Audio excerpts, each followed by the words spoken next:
L'histoire commence au bord d'un lac paisible, où un jeune garçon nommé Alec Y est assis avec sa canne à pêche. Un étrange magicien, Eldaz, l'approche et lui demande s'il veut apprendre la magie. Intrigué, Alec accepte et leur entraînement débute. Pour la première leçon, Eldaz suspend une cible devant Alec et lui demande de se concentrer. Afin de l'aider, il invente un récit imaginaire dans lequel Alec doit utiliser la magie pour sauver ses amis. Pris dans l'intensité de cette vision, le garçon parvient à faire apparaître un cercle de feu. Sous les conseils de son maître, il se calme, puis relâche l'énergie. La boule de feu atteint la cible de plein fouet. Fier de sa réussite, Alec s'émerveille d'avoir maîtrisé un sort aussi difficile. Eldaz lui rappelle pourtant qu'il faut normalement 1 mois à une personne ordinaire pour apprendre un seul sort. Alec, lui, a réussi en une journée. Encouragé par ce succès, l'enfant veut aussitôt en apprendre davantage, mais Eldaz l'arrête et lui conseille de se reposer, de profiter de la pêche pour le reste de la journée. Déçu de ne pas continuer, Alec s'assoit quand même pour pêcher, tandis qu'Eldaz lui explique que son talent naturel fera de lui, tôt ou tard, un grand magicien. Surpris, Alec lui demande alors s'il a vraiment besoin de son enseignement. Eldaz ne répond pas et détourne brusquement la conversation lorsqu'un énorme poisson mord à sa ligne. Maladroit avec sa canne, il peine à le tirer hors de l'eau et Alec, amusé, lui vient en aide. Tous deux tirent de toute leur force, tombent à la renverse et éclatent de rire en voyant le poisson frétillant à leurs pieds. Le lendemain, Eldaz confie à son élève un grimoire rempli de formules magiques. Alec peine à en comprendre les symboles, si bien que le magicien commence à lui enseigner les motifs et les structures des incantations. Jour après jour, ils étudient ensemble ces schémas complexes, partageant autant de sérieux que de complicité. Un jour d'hiver, alors qu'ils révisent, la neige se met à tomber. Distrait, Alec interrompt son maître en lui lançant un flocon sur le visage. Une bataille de neige éclate aussitôt entre eux, remplissant la clairière de rires et de cris joyeux. Mais cette légèreté prend fin lorsque Eldaz annonce qu'il partira pour la capitale à l'arrivée de l'été. Alec est bouleversé à l'idée de ne plus le revoir. Avant de partir, le magicien lui laisse un avertissement étrange, ne devient jamais mage de cour. Des années plus tard, le destin d'Alec Y prend un tournant amer. Après le départ d'Eldaz, Alec n'a jamais cessé de travailler sans relâche, jusqu'à intégrer la prestigieuse Académie royale de magie. Là, en consultant les registres des anciens élèves, il découvre qu'Eldaz avait non seulement été diplômé en tant qu'élève d'exception, mais qu'il avait aussi servi comme mage de cour, avant d'être banni. Cette révélation emplit Alec d'une fureur glaciale envers la cour royale. Décidé à honorer la mémoire et la bonté d'Eldaz, il fait le serment de réformer la cour de l'intérieur, en devenant lui-même mage de cour. Les années passent. Alec atteint enfin son but et se retrouve intégré à la troupe du prince héritier Régulus. Aux côtés du souverain, il participe à de nombreuses expéditions et batailles. Mais un jour, après un combat particulièrement acharné, la confiance du prince se brise. Régulus se retourne vers lui et, froidement, annonce son renvoi. Sous le choc, Alec bredouille « Pourquoi me chassez-vous, votre Altesse ?» Le prince lui demande alors de définir ses véritables fonctions. Alec, hésitant, répond qu'il est là pour assister le prince avec sa magie. Mais Régulus éclate, rappelant qu'il a échoué à cette tâche lors du combat précédent. Il détaille, lui-même, prince et épéiste, se bat en première ligne. Lenny, la mage offensive, déchaîne ses sorts dévastateurs. X, le tank, protège l'équipe de ses larges boucliers. Et Alec, ses sorts de soutien et d'amélioration n'ont, selon le prince, aucune utilité. Alec tente de justifier sa stratégie, mais Régulus le coupe net et le raille pour sa faiblesse. Lenny, qui jusque-là s'était tue, en profite pour déverser son ressentiment. Elle l'accuse de lâcheté, avoue qu'elle l'a toujours détesté et qu'elle n'avait accepté sa présence que par respect pour le prince. X, plus silencieux, ne s'oppose pas au jugement. La décision de Régulus fait loi et tous trois se détournent d'Alec.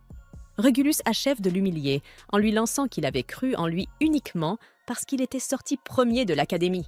Mais à présent, il est convaincu qu'Alec n'a fait que acheter sa place au sommet. Désespéré, Alec tente encore de protester, mais les yeux du prince s'arrêtent sur un poignard à sa ceinture. Régulus le lui arrache violemment et tonne d'une voix dure. « Je n'autorise pas un roturier à porter une arme. » Sous les regards glacés de ses compagnons, Alec réalise qu'il vient d'être rejeté et dépouillé.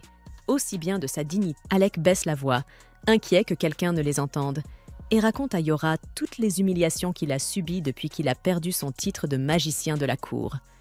Yora serre les poings, la colère se lisant sur son visage. « Comment peuvent-ils être si aveugles et cruels ?» lance-t-elle, la voix tremblante de rage. « Ils rejettent un magicien capable de survivre à un donjon de niveau 67. C'est absurde !» Alec soupire, le regard perdu dans le vide. « Même après 4 années de dur labeur, je n'ai rien pu changer. Tout ce que j'ai essayé, tout ce que j'ai accompli, et pourtant, je reste un simple commun. » Yora pose une main réconfortante sur son épaule. « Tu n'es pas seul, Alec. Tu n'as peut-être plus de titre, mais tu as tes talents. Et je crois en toi, même si le reste de ce royaume est aveugle à ton génie. » Alec se sent un peu réconforté par ces mots, mais une inquiétude persiste dans son cœur. « Et si quelqu'un nous avait entendus? Et si tout ce que je faisais pour protéger le prince venait à être découvert ?» Yora fronce les sourcils et secoue la tête. « Alors qu'ils essaient! Tu n'as rien à te reprocher. Tu n'as jamais cherché la gloire, juste à protéger ceux qui en avaient besoin. C'est eux qui ont tort. » Un silence pesant s'installe, seulement interrompu par le vent qui s'engouffre dans la ruelle. Alec fixe le sol, méditant sur ses prochaines démarches. Il sait qu'il ne pourra jamais laisser tomber le prince, mais le royaume tout entier semble conspirer contre lui. Yora, sentant la détermination renaître en lui sourit avec un mélange d'admiration et d'inquiétude. « Alec, quoi que tu décides de faire, je resterai à tes côtés. Et crois-moi, ce royaume n'a encore rien vu de ton vrai potentiel. » Alec relève la tête, le regard brillant d'une lueur nouvelle. « Merci, Yora. Je ne peux pas abandonner. Pas maintenant. » Alors que la nuit tombe sur la ville, une résolution silencieuse s'installe en lui. Il trouvera un moyen de changer le destin du prince. Cependant, Yora remarque qu'ils sont seuls, puis se souvient soudainement des épreuves qu'Alec a traversées. « Ne t'inquiète pas, » lui assure-t-il d'une voix faible mais décidée. « Je vais bien. » Yora sourit, satisfaite de savoir qu'Alec a été écarté de la troupe du prince. Cette réaction le laisse perplexe, mais Yora lui rappelle qu'elle lui avait promis, des années plus tôt, de le recruter dans sa propre équipe. « Je suis venue jusqu'à la capitale juste pour ça, » dit-elle en se relevant. « Veux-tu rejoindre mon groupe ?» Alec reste figé, choqué par sa proposition. Yora insiste, soulignant qu'elle a besoin de sa puissance. Submergé par l'émotion, Alec rappelle que la cour l'a banni pour son inutilité. Mais Yora éclate de rire. « Peu importe, » réplique-t-elle. « Mon équipe entière attend que tu reviennes, parce que nous croyons en ton potentiel. » Elle ajoute qu'il peut redevenir magicien de la cour s'il ne souhaite pas la rejoindre. Des larmes brillent dans les yeux d'Alec. Il se relève, prêt à rejoindre Yora, retrouvant enfin sa place parmi ses anciens compagnons. Yora sourit chaleureusement et lui souhaite le meilleur pour leurs futures aventures, accueillant Alec dans le groupe qu'elle a formé, le Lasting Period. Alors qu'elle lui prend les mains, Alec ressent un bonheur profond, heureux de retrouver ses amis. Ils commencent ensuite le trajet vers leur ville natale. Dans sa carrosse, Alec repense à l'avertissement d'Eldaz, ne jamais redevenir magicien de la cour. À son réveil, Yora lui rappelle qu'ils ont encore un certain chemin avant d'atteindre leur village. Alec hoche la tête, mais reste éveillé, ce qui inquiète Yora. Il explique alors que sa situation s'est déroulée exactement comme Eldaz l'avait prédit, avant de replonger dans ses réflexions. Pendant ce temps, dans la capitale royale, le prince Régulus apprend qu'Alec a quitté le royaume, Lenny lui confiant qu'il est devenu aventurier.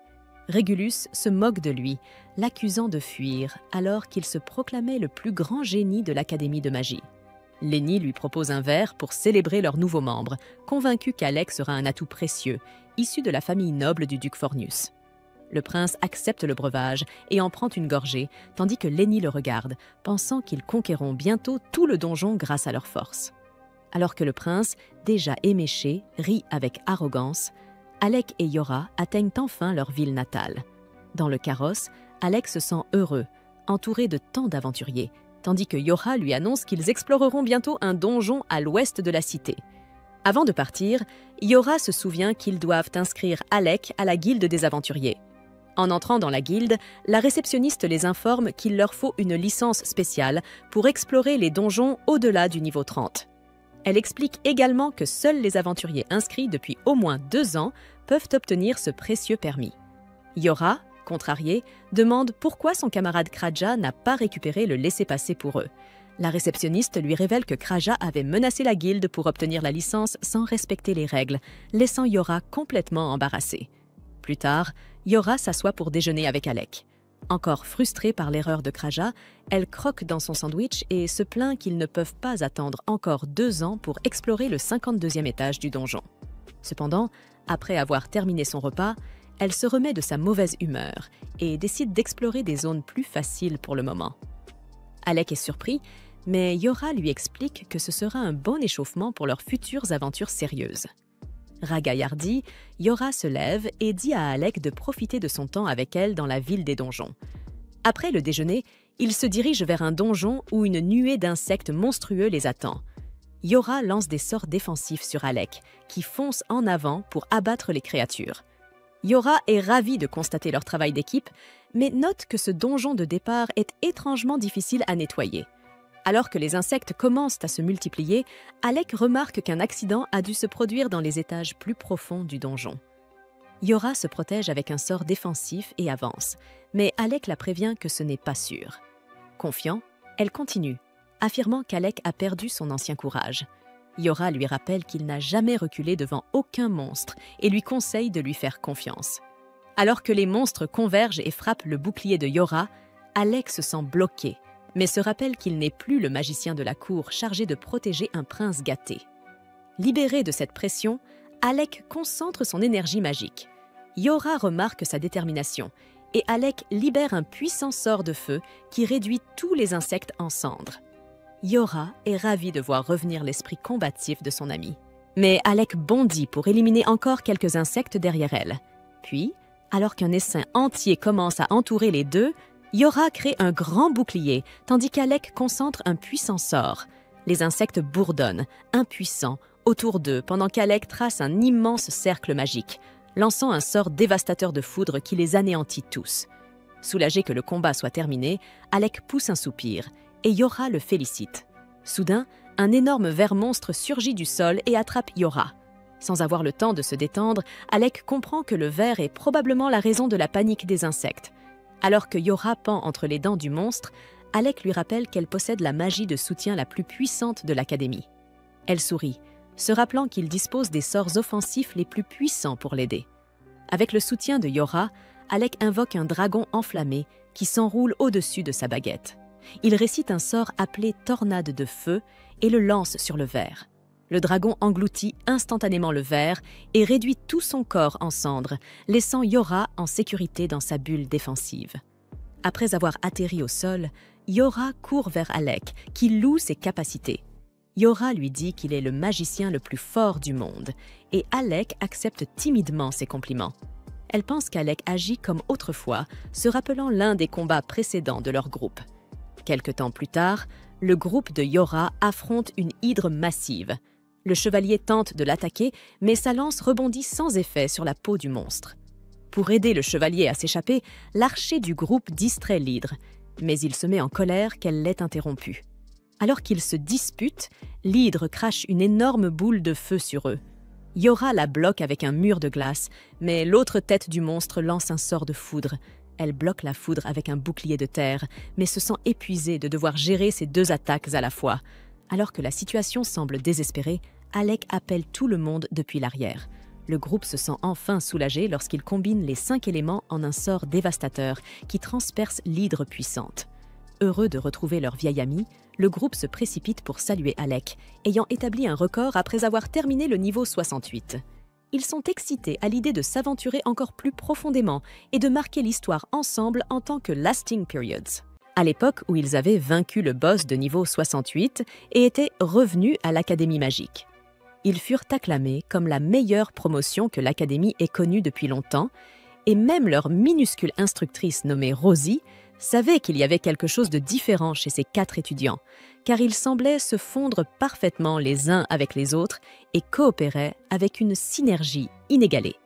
Ils revinrent tous des donjons avec des bleus et des coupures, mais avec de larges sourires sur leurs visages, car ils venaient de battre le record absolu d'accès et de franchissement du donjon de niveau 68. Et non seulement ils avaient battu le record, mais ils l'avaient littéralement pulvérisé, puisque la dernière équipe la plus forte n'avait réussi qu'à atteindre le 32e étage. Enfin, le jour de la remise des diplômes arriva, lorsque Rosie la naine publia leurs résultats avec Rain classé 4e de la promotion, suivi de Krasia en 3e position, puis Yora en 2e. Et enfin, Alec, qui était de loin l'élève ayant obtenu le meilleur score de toute l'histoire récente et le major de la promotion. Ils étaient tous heureux et pleins d'espoir à cette époque, alors qu'ils se moquaient de leur instructrice et se faisaient corriger pour cela également. Alors qu'ils quittaient ensemble l'académie, les autres étudiants les regardaient avec jalousie, pensant assister à la naissance de l'une des meilleures équipes qu'ils verraient jamais. Une équipe destinée à acquérir un statut légendaire, sans savoir qu'Alec allait bientôt décider qu'il ne voulait plus poursuivre sa carrière d'aventurier et qu'il souhaitait plutôt devenir magicien de cour. Ses coéquipiers furent stupéfaits par cette nouvelle, mais ils comprirent que le métier de magicien de cour était relativement plus facile avec un salaire bien meilleur et plus stable. Même s'ils en furent attristés, ils ne blâmèrent jamais Alec pour ce choix et lui souhaitèrent bonne chance pour l'avenir, tandis que Yora lui promit qu'un jour, il ferait à nouveau équipe. De nos jours, cette promesse semble s'être réalisée, puisque Yora et Alec fêtent dans un bar où, après un seul verre d'alcool, Yora est complètement ivre, morte. Elle commence à s'énerver du fait qu'il n'ait toujours pas le droit d'explorer les donjons les plus profonds, mais finit par s'endormir là, sur le banc. Alec la regarde en souriant, se souvenant qu'elle était déjà pareille à l'époque de l'académie, comme une vraie simp. Il pose sa veste sur elle pour qu'elle dorme un peu plus au chaud, mais l'un des clients du bar n'aime visiblement pas les simps, puisqu'il est en plein Sigma grind. Il s'approche d'Alec en se moquant de lui pour être un mâle bêta, mais Alec l'ignore complètement, sachant que ce type est un fan d'Andrew Tetter Tot. Évidemment, il a des problèmes de colère, alors il lève sa bouteille pour l'écraser sur la tête d'Alec, mais celui-ci utilise sans effort un bouclier de mana pour bloquer l'attaque, avant de se tourner pour lui faire face. L'homme lui sourit, heureux du fait qu'il ait enfin obtenu un peu d'attention. Il savait déjà qu'Alec était un magicien de cour et affirme qu'il ne s'attendait pas à ce que quelqu'un d'aussi prestigieux que lui traîne dans les environs pour tenter de devenir aventurier. Ce changement soudain dans son humeur le surprend, mais ce qui le surprend encore plus, c'est le fait que le grand homme baraqué sorte une carte de sa poche, qui s'avère être un laissez-passer d'aventurier, et la pose sur la table devant lui. Alec est confus et demande ce qu'il est en train de faire. Mais l'homme répond simplement que c'est un signe d'excuse pour l'avoir testé avec la bouteille. Mais il ajoute aussi une autre condition. Alec doit lui montrer sa magie s'il veut prendre le laissez-passer. Alec reste perplexe.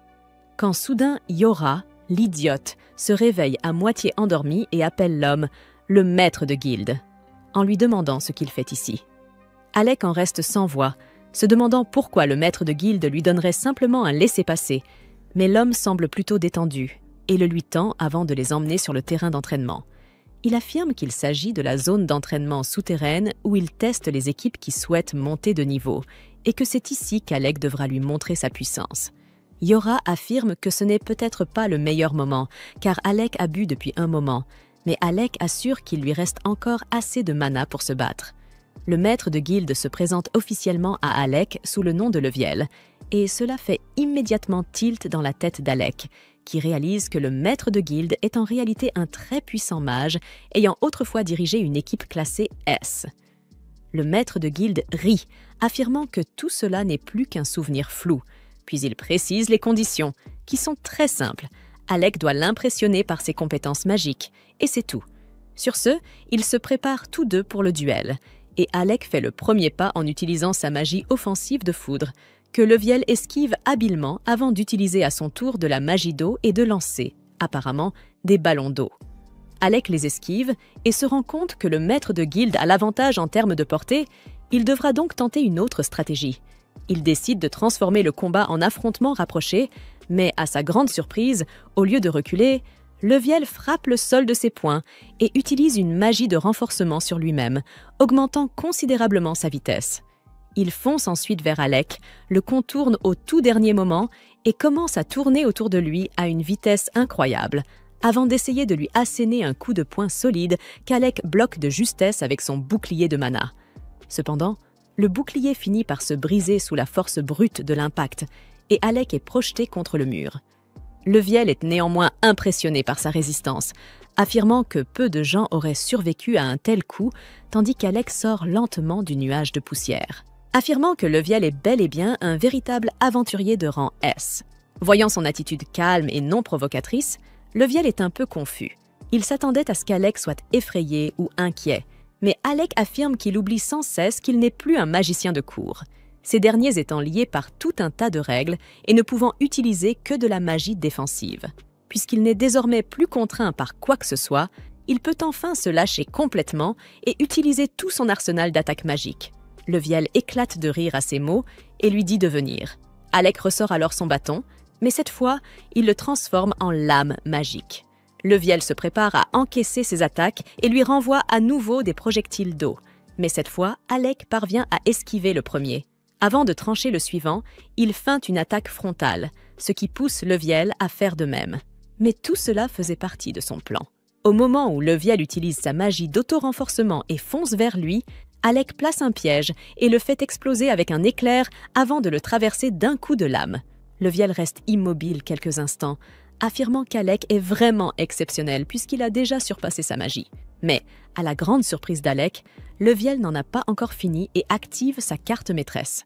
Il fait apparaître des gantelets magiques recouverts d'écailles de dragon, ce qui lui confère une puissance colossale, et avec toute cette force, il fonce droit sur Alec, qui esquive le coup de justesse. Les coups de poing créent un cratère dans le sol, mais Alec ne compte pas reculer. Il lance alors un sort de foudre sur lui, que Leviel encaisse sans broncher, comme si de rien n'était. Leviel avance à travers l'attaque et tente d'asséner un nouveau coup de poing, qu'Alec bloque avec son bouclier. Mais l'impact le repousse violemment. Il se demande ce qu'il pourrait bien faire pour affronter un tel monstre, mais Leviel a encore des tours dans son sac. Il utilise une capacité spéciale de ses gantelets qui le soigne instantanément de toutes ses blessures. Alec réalise que plus le combat dure, plus ses chances de victoire diminuent. Alors il décide de passer à l'offensive. Il se met à frapper et à trancher de toutes ses forces, mais Leviel parvient à bloquer chaque coup, le narguant en lui disant de faire mieux que ça. Alec décide à son tour de le provoquer verbalement, ce qui déstabilise le maître de guilde. Celui-ci tente alors de lui porter un coup dévastateur, mais Alec l'esquive et trouve une ouverture pour contre-attaquer. Cela agace encore davantage le maître de guilde, qui redouble d'intensité et finit par frapper le mur, tandis qu'Alec esquive habilement en se glissant en dessous. Mais Leviel ne lui laisse aucun répit et tente de nouveau de l'atteindre, qu'Alec parvient cette fois à bloquer avant d'essayer de porter le coup final. À sa grande surprise, toutefois, le maître de guilde est bien plus résistant qu'il n'y paraît et encaisse les dégâts sans broncher, avant d'essayer d'asséner un coup écrasant à deux mains qui soulève un nuage de poussière dans les airs. Mais lorsque la poussière se dissipe, Alec en émerge indemne et tente d'attaquer Leviel une nouvelle fois. Cependant, cette fois-ci, lorsqu'il frappe le maître de guilde, son bâton devient mou et il s'effondre au sol, inconscient, après avoir complètement épuisé son mana. Yora se précipite immédiatement vers lui, utilisant sa magie de régénération pour le soigner. Soudain, Rain apparaît dans la zone d'entraînement, se moquant de Leviel pour être un aventurier de rang S et avoir utilisé sa compétence la plus puissante contre quelqu'un de rang inférieur. Leviel lui ordonne de fermer sa grande gueule, expliquant qu'il faisait simplement un test pour évaluer les limites d'Alec et qu'il l'aurait de toute façon validé. Sur ce, Rain soulève Alec et l'emmène dans une pièce où il peut se reposer, tandis que lui s'assoit bizarrement sur ses jambes pour une raison inconnue. Il parle du fait que cela fait si longtemps qu'ils n'ont pas passé de moments ensemble comme celui-ci. C'est alors que la réceptionniste fait irruption dans la pièce, affirmant qu'elle a besoin du maître de guilde d'urgence. Leviel lui attrape le visage et la tire dehors avec lui, pendant que Rain saisit plusieurs bouteilles d'alcool et demande à Yora de tout lui raconter sur ce qu'il s'est passé avec Alec. Quand elle termine son récit, Rain tremble de colère en réalisant que les membres de son équipe avaient forcé Alec à porter tout leur équipement, à gérer leur inventaire, à ne jamais utiliser de magie autre que défensive et qu'il ne lui avait même pas permis de porter une simple dague. Il se tourne brusquement vers Yora et lui demande comment Alec a bien pu utiliser la magie défensive, puisque c'était son propre rôle à l'académie, et qu'Alec n'y excellait pas du tout. Yora lui répond qu'il l'a apprise depuis le début et qu'il s'y est entraîné jusqu'à devenir suffisamment compétent, au point que désormais sa magie défensive est presque aussi bonne que la sienne.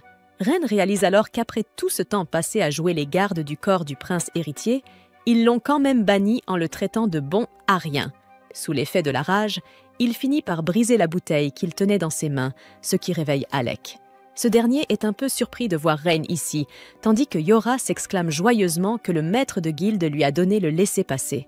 Cela rend Alec très heureux, car désormais ils vont pouvoir accéder au donjon de niveau supérieur en tant qu'équipe. Mais Rain leur dit que cela peut attendre, car avant cela, ils ont quelque chose d'autre à faire. Alec n'a aucune idée de ce dont il parle, mais Rain lui explique que, d'abord, ils doivent se venger. Pour cela, ils vont entrer dans la cité royale, s'infiltrer dans le palais et passer à tabac le prince et son équipe. Alec lui dit qu'ils ne feront rien de tel. Et même Yora affirme que combattre d'autres équipes est strictement interdit. Alec pose une main sur l'épaule de Rain, lui disant que vivre de grandes aventures ensemble serait déjà suffisant pour lui, car il ne se soucie plus vraiment de ce qui lui est arrivé à la cour. Rain déclare soudain qu'il a trouvé la solution.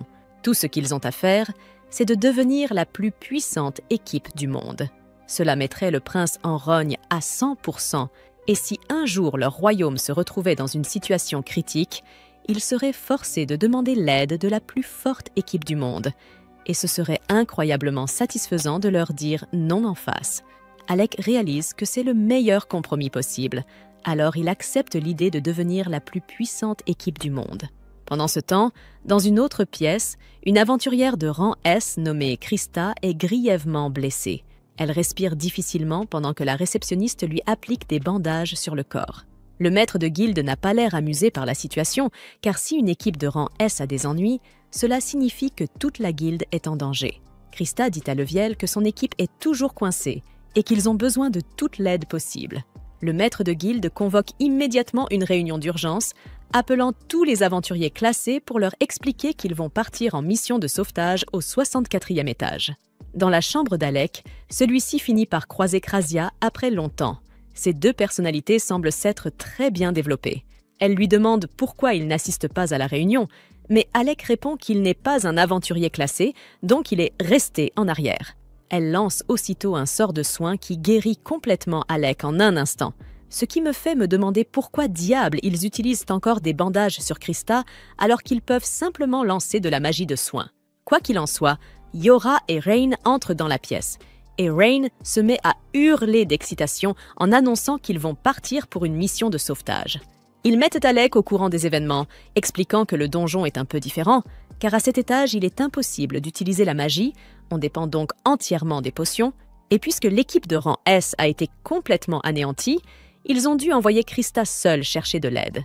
Alec demande à Krasia si elle était d'accord pour travailler dans un donjon pareil, puisque sa spécialité est la magie de soin. Et elle répond avec irritation qu'elle s'y était opposée, mais que cet idiot de Rain a imposé son veto pour y entrer malgré tout. Ils commencent à se chamailler, quand Yora se tourne vers Alec en disant que c'est à lui de décider s'ils doivent entrer dans le donjon ou non, puisqu'il aura le rôle principal et le plus difficile, affronter le boss de l'étage principal. Alec accepte la mission, et bientôt, ils se dirigent vers le donjon. Debout devant l'entrée, Rain déclare que c'est ici que commence la légende de leur équipe. Ils atteignent rapidement l'entrée du donjon, dont l'affinité empêche quiconque d'utiliser la magie de guérison, les forçant ainsi à compter sur les potions et à esquiver les attaques autant que possible. Le niveau où les membres de la guilde de Krista sont bloqués se situe près du boss du niveau 64. Mais avant de pouvoir l'atteindre, ils doivent d'abord franchir tous les autres niveaux, y compris vaincre leurs boss respectifs. Rain comprend que s'ils progressent étage par étage, ils arriveront trop tard.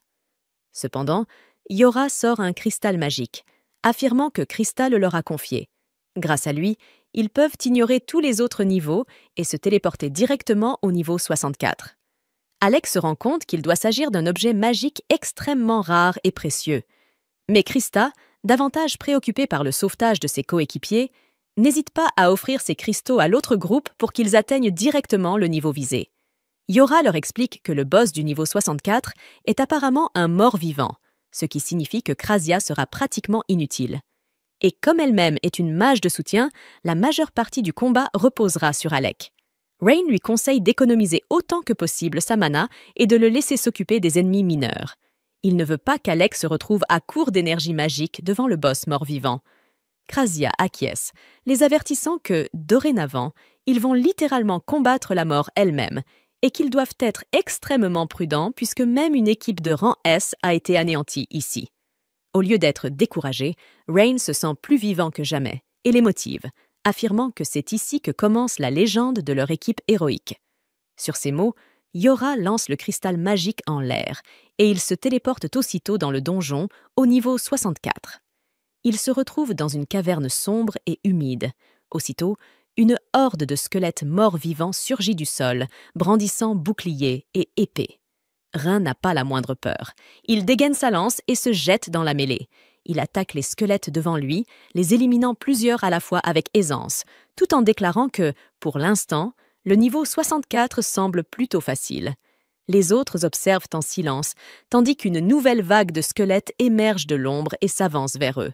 Rain bondit sans hésiter, tranchant et frappant tous ceux qui s'approchent, mais Yora commence à s'inquiéter. Rain s'est éloignée au point de sortir du champ d'action de sa magie de soutien. Elle court derrière lui en l'appelant, tandis qu'Alec et Jaffalo la suivent. Krasia affirme que Rain devrait aller bien, puisqu'il possède un artefact ancien très puissant, la lance noire perçante, presque indestructible et toujours d'une netteté tranchante. Une arme parfaite pour un idiot sans cervelle. Alec appelle Renyu pour lui demander s'il a besoin d'aide, mais ce dernier lui répond que ce n'est pour lui qu'un jeu d'enfant, tout en continuant à anéantir sans effort tous les ennemis qui s'approchent. Alec sourit et commence à marcher à ses côtés lorsqu'il ressent soudain une présence étrange derrière lui. Instinctivement, il lance un éclair dans cette direction. Quand la poussière retombe, il ne voit personne. Evenda, confuse, lui demande ce qu'il fait. Il lui explique qu'il pensait que quelqu'un se trouvait derrière elle, mais que ce devait être une fausse alerte. Puis, pris d'un doute, il dégaine son épée et fonce droit devant, tranchant l'air d'un coup précis.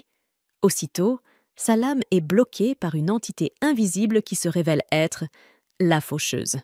Rain sourit et dit à Alec qu'il n'est finalement pas aussi rouillé qu'il le croyait, ajoutant qu'il avait déjà repéré cet ennemi invisible, mais qu'il n'était pas très doué pour les affronter. La faucheuse repousse Alec et tente de frapper, mais celui-ci dévie le coup avant de bondir en arrière vers Rain. Alec comprend alors que Rain a confiance en lui, qu'il croit en ses capacités, et qu'il le considère comme un véritable compagnon d'armes, prêt à le protéger dans son dos. Ce sentiment, qu'il n'avait pas ressenti depuis des années, ravive en lui une énergie nouvelle. Il saute dans les airs, brandit son épée magique et fend la faucheuse d'un coup net, la tuant sur le coup. Il se tourne ensuite vers Yora et lui demande si elle était au courant. Celle-ci s'excuse aussitôt de ne pas lui avoir dit. Crasha, quant à elle, lui suggère d'en parler à Rain, puisque c'est lui qui a eu l'idée au départ. Alex sourit à Rain et lui promet de lui rendre l'appareil un jour, mais Rain lui répond en riant qu'il faudrait déjà sortir vivant de ce donjon. Les 4 amis se regroupent alors, prêts à affronter les vagues d'ennemis. Alec et Rain se jettent ensemble sur les squelettes morts-vivants, tranchant et taillant tout sur leur passage, pendant que Yora les renforce grâce à sa magie. Rain, galvanisé, enchaîne les mouvements acrobatiques et élimine tous les squelettes qui s'approchent, tandis que Crasha, avec sa précision redoutable, abat à l'arc ceux qui tentent de le surprendre. Mais elle doit aussi se défendre à coups de bâton magique, car les vagues semblent infinies. Alec finit alors par leur ordonner de se replier vers lui, affirmant qu'il va tous les éliminer d'un seul coup. Ses coéquipiers se rassemblent aussitôt derrière lui, tandis qu'il invoque un puissant sort d'éclair qui frappe toute la zone, réduisant les squelettes en cendres carbonisées. Une fois le calme revenu, Rain se tourne vers Alec et lui demande pourquoi il n'utilise plus que son sort de foudre, alors qu'à l'académie, il maîtrisait de nombreux autres types de magie offensive. Alec trouve rapidement une excuse et explique que Thunderbolt est le sort le plus rapide à lancer. C'est pour cette raison qu'il s'en sert en priorité. Mais Rain sait qu'il lui cache quelque chose. Il choisit pourtant de ne pas insister, car le temps leur est compté. Soudain, un rugissement monstrueux retentit devant eux. Ils en déduisent aussitôt qu'il s'agit de la salle du boss. Rain se prépare sans perdre une seconde, et, après avoir reçu le sort de renforcement de Yora, il se met à courir plus vite qu'Usain Bolt vers la source du bruit. Alec est impressionné, à la fois par la vitesse de Ryan et par la puissance de la magie de Yora, tandis que lui et les deux filles le suivent jusqu'à la fin du tunnel. Lorsqu'ils débouchent dans une vaste clairière, ils découvrent Rain assis sur une corniche, observant un immense monstre pourchassant un aventurier à la coupe au bol dans tous les sens. Alec veut immédiatement intervenir pour sauver l'homme, mais Ryan ne semble pas motivé. Il explique que le mage en train de fuir s'appelle Loki, un parfait imbécile appartenant à une équipe nommée Rechroma. Crachat hoche la tête, ajoutant que Loki est un magicien de soutien très rusé. Alec, lui, a du mal à y croire, tandis que Loki court désespérément, criant à Ryan de venir l'aider et lui promettant de le hanter chaque jour s'il meurt ici. Ryan reste impassible, indifférent à ces menaces. Mais lorsque Loki trébuche et tombe à terre, juste au moment où le monstre s'apprête à l'écraser, Alec se prépare à foncer. Crachat lui dit alors d'attendre et d'observer, précisant que c'est la technique habituelle de Loki. Alec regarde, surpris, tandis que le monstre s'approche de Loki. Soudain, un piège magique s'active sous la créature, libérant un torrent de lave. Alec n'en revient pas. Crachat lui explique que Loki est un magicien particulièrement ingénieux. Le monstre chancelle et déclenche involontairement un autre piège, recevant plusieurs explosions de feu en pleine face. Loki éclate alors de rire, se moquant de la créature et affirmant que seul un idiot trébucherait dans une telle situation. Mais son sourire s'efface aussitôt lorsque le monstre furieux décide d'en finir avec une puissante attaque magique. Loki comprend qu'il va mourir ici, et il aurait effectivement péri, si Ryan ne l'avait pas sauvé à la toute dernière seconde. Loki reste bouche bée, incapable de croire qu'il est encore en vie, tandis qu'Alec et les filles descendent pour affronter le monstre. La bête tente d'attaquer Alec, mais Yora dresse un bouclier magique pour le protéger. Alec prépare un sort de foudre, mais à sa grande surprise, le monstre se retourne brusquement et fonce droit vers Ryan et Loki. Alec crie pour les avertir du danger qui fonce sur eux et lance un nouveau sort de Thunderbolt qui frappe directement le monstre. Mais lorsque la poussière retombe, il réalise que son attaque n'a pas été assez puissante pour l'arrêter. Ryan comprend alors que la créature va le rattraper. En dernier recours, il se retourne brusquement et passe entre les jambes du monstre pour le déstabiliser. Il attrape ensuite Loki et le lance vers Crachat, qui tombe au sol avec le magicien rusé. Yora ordonne à Crachat d'emmener Loki en sécurité sur la corniche pendant qu'il s'occupe du monstre. Ryan se remet aussitôt en position, dégaine sa lance et se prépare à attaquer. Ils attendent que Crachat mette Loki à l'abri, puis se tiennent prêts pour l'affrontement final. Yora lance un puissant sort de renforcement, augmentant toutes les statistiques de Ryan, qui fonce aussitôt vers la bête. Il esquive son attaque, bondit dans les airs et plante sa lance droit dans son visage. Mais le monstre s'avère bien plus résistant qu'il ne l'imaginait. Il secoue Ryan violemment et le projette au sol. Yora se précipite vers lui, inquiet, mais la créature tente immédiatement de l'écraser. Heureusement, Yora parvient à dresser un bouclier magique juste à temps, bloquant le coup et permettant à Ryan de se relever. Pendant ce temps, Alec, concentré, bouge les mains comme un chef d'orchestre, formant 5 cercles magiques autour du monstre. Loki, stupéfait, remarque que créer 3 cercles est déjà un exploit, et qu'en faire 5 à la fois relève du génie. Crachat sourit et lui répond qu'Alec est capable de bien plus que ça. Et à la surprise totale de Loki, Alec parvient à invoquer 20 cercles magiques d'un seul coup. Le monstre tente alors de charger vers eux, mais Ryan bondit sur son dos et lui plante sa lance dans la queue, offrant à Alec le temps nécessaire pour achever son sort. Il saute au sol au moment où Alec termine ses préparatifs, libérant une combinaison d'éclairs qui frappe la créature de plein fouet et la paralyse sur place. Mais alors qu'Alec s'apprête à porter le coup final, la bête réussit, contre toute attente, à esquiver l'attaque suivante d'un pas de côté. Elle commence aussitôt à charger un puissant sort magique, mais Crachat lance un sort d'aveuglement qui la désoriente un instant, pendant que Yora invoque de gigantesques chaînes magiques pour la maintenir immobile. Ryan profite de l'occasion. Il prend sa lance, la projette comme un javelot et transperce la tête du monstre d'un coup précis, tandis qu'Alec se prépare à donner le coup de grâce. À leur grande surprise, le monstre parvient encore à bouger. Rassemblant ses dernières forces, il prépare de nouveau son puissant sort magique. Mais Alec reste immobile, impassible, sans la moindre trace de peur. Il se tient prêt à utiliser un sort que seules 2 personnes dans le monde entier connaissent. Le premier est son maître, Eldas, le créateur de ce sort. Le second, c'est lui-même, l'unique disciple à l'avoir appris. Au moment où le monstre libère sa déferlante magique en direction d'Alec, celui-ci active sa magie de réflexion, renvoyant l'attaque avec une intensité doublée. La créature est incroyablement résistante. Bien qu'agonisante, elle parvient à survivre, s'accrochant désespérément à la vie. Rassemblant ses dernières forces, elle tente une nouvelle fois d'incanter son sort. Mais cette fois, Alec combine sa magie de réflexion à la création de multiples cercles magiques, enveloppant la bête dans un infernal brasier. Le monstre hurle tandis que les flammes le consument, avant que Rain n'en termine d'un coup de lame, tranchant sa tête en 2. Le combat terminé, le groupe pousse un cri de victoire, épuisé mais triomphant. C'est alors que Loki s'approche, interrompant leur célébration. Il remercie Alec pour son aide et déclare qu'il connaît sa réputation, celle du magicien royal. Alec lui répond calmement qu'il a quitté cette fonction. Loki hausse les épaules, affirmant que c'est une grande perte pour le prince et sa cour. Puis il lâche une révélation qui glace tout le monde. Le monstre qu'ils viennent d'abattre n'était pas le véritable boss de l'étage, mais seulement un sous-boss qui, dans sa bêtise, s'est retrouvé isolé en le poursuivant. Cette révélation choque Alec et ses compagnons, qui se demandent alors à quel point le vrai boss doit être puissant si un simple sous-boss leur a causé tant de difficultés. Loki explique que ce sous-boss est en réalité un nécromancien dissimulé sous une armure noire. Il ajoute que les attaques physiques ne sont pas très efficaces contre lui et ne servent qu'à gagner du temps. Il se tourne ensuite vers Alec et lui tend une baguette magique ornée d'une croix à son extrémité. Alec la reconnaît aussitôt, tandis que Loki révèle qu'il s'agit d'un artefact ancien. Dès qu'Alec la prend en main, la baguette se transforme en épée. Rain fronce les sourcils, méfiant, et demande pourquoi Loki offrirait un objet aussi précieux.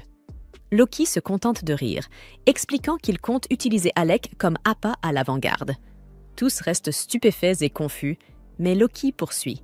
Selon lui, Alec a l'air d'un simple mage faible, et en le plaçant en première ligne, le boss le verra comme une cible facile. Ainsi, pendant que la créature foncera sur Alec, ils pourront lui tendre une embuscade. Alors qu'Alec et ses compagnons luttaient pour leur survie dans les cachots, le prince et son propre groupe se trouvaient eux aussi dans un donjon, à l'autre bout du continent. Mais contrairement à Alec et à son équipe, qui avançaient avec précision à travers les galeries, terrassant des ennemis bien plus puissants qu'eux, le prince et ses compagnons ressemblaient à une bande de débutants paniqués, courant dans les tunnels pour échapper à une nuée de monstres chenilles. Le prince ne comprenait pas. Quelques mois plus tôt, ces créatures de bas niveau n'auraient été pour lui qu'un simple échauffement. Pourtant, à présent, elles semblaient redoutables. Furieux, il hurla à sa magicienne d'utiliser sa magie offensive contre les bêtes, mais celle-ci, terrorisée, resta figée et éclata en sanglots. Exaspéré, le prince l'insulta, traitant son équipe de minables bons à rien, avant de dégainer son épée pour affronter seuls les monstres. Il jura de les abattre d'un seul coup. Mais au moment où sa lame frappa la carapace épaisse de la créature, l'impact se retourna contre lui, le projetant en arrière. Le monstre riposta aussitôt d'un revers si puissant qu'il envoya le prince rouler au sol. Ses compagnons n'eurent d'autre choix que de le ramasser et de s'enfuir en catastrophe. Transporté sur le dos d'un de ses coéquipiers, le prince sentit une étrange lourdeur l'envahir. Ses mouvements étaient lents, maladroits. Son épée, autrefois légère comme l'air, lui paraissait désormais peser 1 tonne. C'est alors qu'il comprit. Tout avait commencé le jour où il avait renvoyé Alec de son équipe. Alec, ce magicien de cour talentueux, maîtrisait la magie de soutien avec une aisance remarquable. Grâce à lui, le prince et ses compagnons croyaient posséder une force surhumaine, alors qu'en réalité, leur capacité était amplifiée par les enchantements d'Alec. Mais le prince refusa d'admettre cette vérité. Dans son orgueil, il conclut qu'Alec avait dû le maudire en représailles pour l'avoir chassé du groupe. De retour au palais, il fut soigné par ses médecins, puis convoqua aussitôt son mage personnel, Vogan, pour qu'il identifie la prétendue malédiction. Après un long examen, Vogan déclara calmement qu'il ne décelait aucune trace de sort néfaste. Le prince, incrédule, exigea qu'il vérifie à nouveau, C'est impossible. Comment pourrais-je avoir autant de mal face à un monstre de niveau 30 alors que j'ai déjà franchi le 40e étage? Vaughan réfléchit un instant, puis répondit avec prudence. Votre Altesse, il se peut simplement que vous n'ayez plus les effets d'une magie de soutien. Ces mots blessèrent profondément l'orgueil du prince. Il répondit sèchement qu'il n'avait nul besoin d'un tel art inutile, réservé aux aventuriers faibles et sans talent. Vaughan se contenta d'incliner la tête. Il savait que le prince n'était qu'un enfant gâté, aveuglé par sa propre arrogance. Mais il garda le silence. Vaughan se contente d'incliner la tête et demande plutôt si Alec ne les avait pas prévenus que le 30e étage serait un peu difficile, puisque le renforcement magique n'y fonctionne pas. Le prince répond qu'Alec n'est qu'un simple paysan et qu'il n'en sait sûrement rien. Mais Vaughan n'y croit pas vraiment. Il réplique qu'Alec faisait partie du groupe légendaire qui avait battu tous les anciens records et était descendu jusqu'au 68e étage avant la remise des diplômes. Le prince éclate de rire, affirmant qu'aucun paysan ordinaire ne pourrait rêver d'un exploit pareil, et ajoute que ces histoires sont inventées par la plèbe pour se donner de l'importance. Vaughan comprend qu'il est inutile de discuter avec un cerveau comme celui du prince. Mais avant qu'il ne puisse répondre, un messager ouvre la porte et informe le prince que son père, le roi, désire le voir à la cour à propos d'Alec. Le prince, ancien mage royal, se lève et se rend à la cour accompagné de Vaughan. Là, il trouve son père assis sur le trône et lui demande de quoi il veut parler. Le roi lui demande s'il se souvient des anciens mages de la cour. Le prince n'en a pas vraiment idée, car il était encore très jeune à cette époque. Alors le roi lui raconte qu'il y a longtemps, un noble nommé Eldas s'était présenté à lui comme mage de la cour. Sa famille était influente, ce qui lui avait facilité la recommandation et la nomination. Mais Eldas différait des mages qui l'avaient précédé. Il s'opposait sans cesse aux discriminations et disait au roi qu'il fallait changer la manière dont le royaume était dirigé. Furieux de cet affront, le roi finit par le bannir et lui retirer tous ses titres ainsi que son nom de famille. En entendant cela, le prince ricane, affirmant que ce sot de mage n'avait eu que ce qu'il méritait. Même un noble ne peut pas parler ainsi à un roi. Le roi le regarde tristement et lui dit qu'Eldas était différent. Il s'était inscrit à l'Académie de magie comme simple roturier et avait excellé dans toutes ses classes, terminant premier de promotion et orateur de la cérémonie de remise des diplômes. Grâce à cela, il fut de nouveau choisi comme mage de la cour, cette fois uniquement pour son talent et non pour son statut. Le roi explique qu'Eldas continua à le harceler pendant 1 an ou 2, répétant qu'il fallait mieux traiter les roturiers, car certains d'entre eux possédaient des compétences extraordinaires. L'un d'eux avait même sauvé la vie du roi. Mais le roi n'écouta jamais, et un jour, Eldas disparut simplement. Le prince reste perplexe, ne comprenant pas pourquoi son père lui raconte toutes ces absurdités. Mais enfin, le roi en vient au but. Il dit au prince qu'il est temps de réformer le fonctionnement du royaume, car ils ont besoin de roturiers dotés de talents tels que ceux d'Alec. Le prince n'en croit pas ses oreilles et répond qu'Alec n'est qu'un misérable plébéien, bon à rien. Le roi sort alors un parchemin déchiré laissé par Alec, contenant une carte complète du 30e étage, avec tous les monstres répertoriés et la méthode exacte pour les vaincre. Le roi affirme que seul quelqu'un ayant franchi le 30e étage plusieurs fois pourrait rédiger un document d'une telle précision. Le prince, stupéfait, dit à son père qu'ils ne peuvent pas demander l'aide d'un roturier, car cela va à l'encontre de tout ce qu'il lui a enseigné depuis l'enfance.